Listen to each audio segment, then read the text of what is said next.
following video is about eradicating the invasive weed known as Scotch Broom. Right around May of each year, as you travel through Clallam County, you start to see the copious yellow flowers that are Scotch Broom.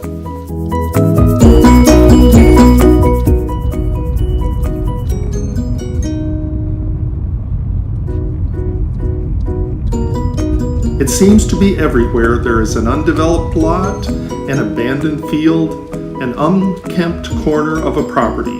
What is this weed? Why is it listed as invasive? How can it be eradicated? These are the questions we will answer in this video.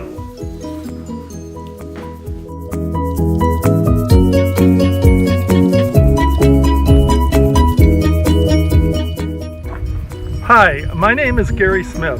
What we have here is a real-life example of a Scotch Broom invasion. As you can see, the neighboring field has been left fallow for over 10 years, allowing broom to encroach upon our property line.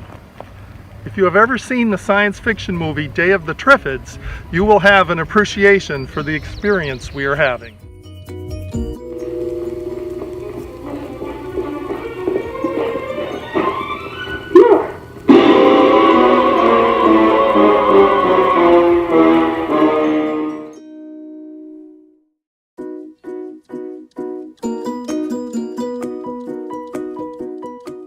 Scotch broom is a leguminous plant first imported to the United States between 1850 and 1900 as an ornamental in East Coast gardens. Native to Northern Africa and parts of Europe, Scotch broom later spread to the west, planted for erosion control along highway cuts and fills where it thrives today.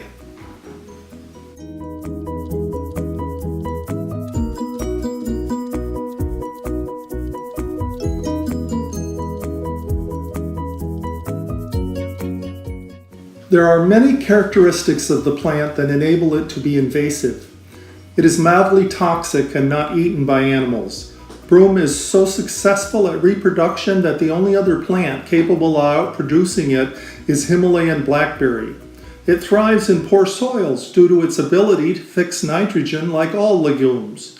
A mature plant grows to 6 feet in diameter and at 3 years old produces up to 18,000 seeds per year for 10 to 15 years.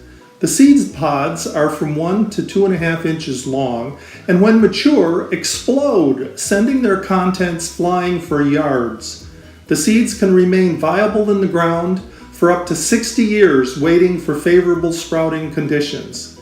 They are tough and can survive the guts of birds and other animals. Ants can further spread the seeds.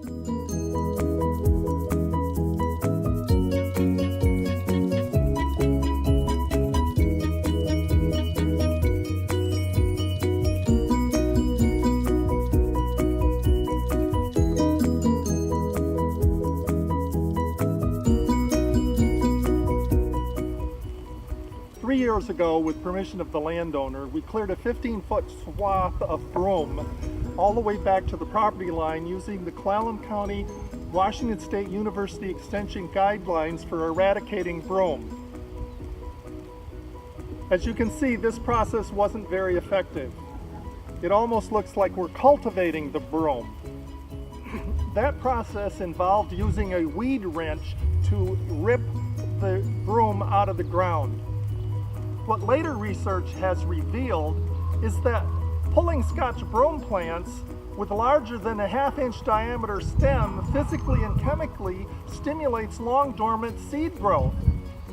We have documented a better way of eradicating broom. To be practical, the process for eradicating Scotch broom has to acknowledge the enormous difficulty of complete eradication. It is an ongoing process, and as the size of the area you're maintaining increases, the difficulty increases geometrically.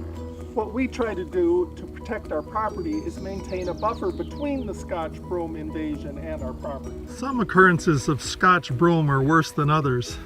Here you see it's trying to compete with some Himalayan blackberry, and in order to eradicate this, it's going to be a difficult task.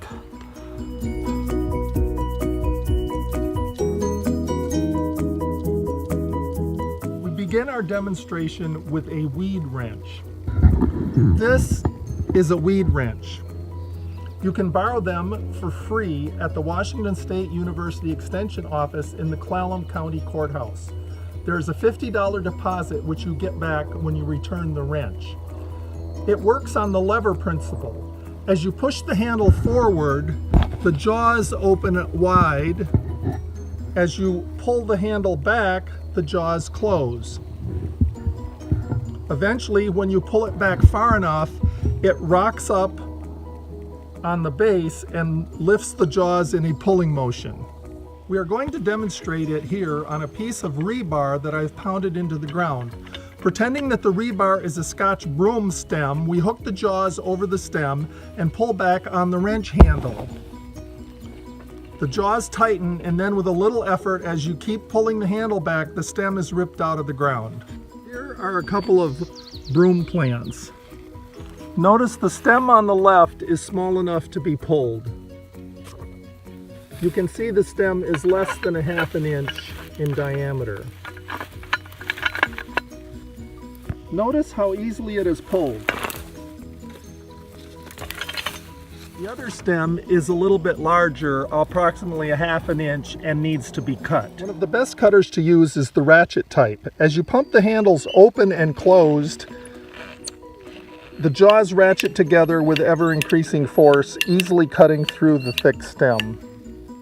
Usually I leave about 1 inch of stem. Many claim that cutting Scotch Broom while it is in full bloom will cause it to die, as most of the plant's energy is going to the flowers, leaving the root most vulnerable to our summer droughts.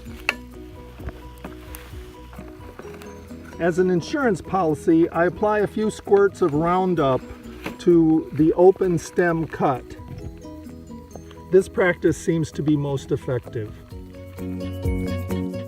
We have found the most effective way to get rid of the plants is to burn them, although care should be taken as the smoke is mildly toxic. Many landfills have regulations against putting this weed in yard waste recycling programs. Check with your local authorities before disposing of the plants.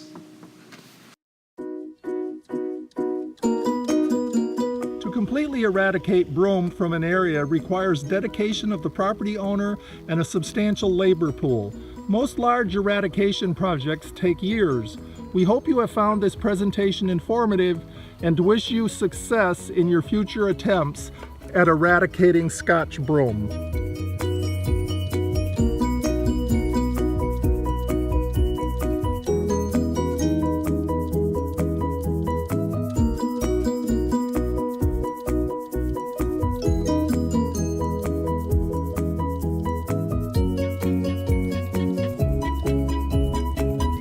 Is less than 1/2 inch in diameter.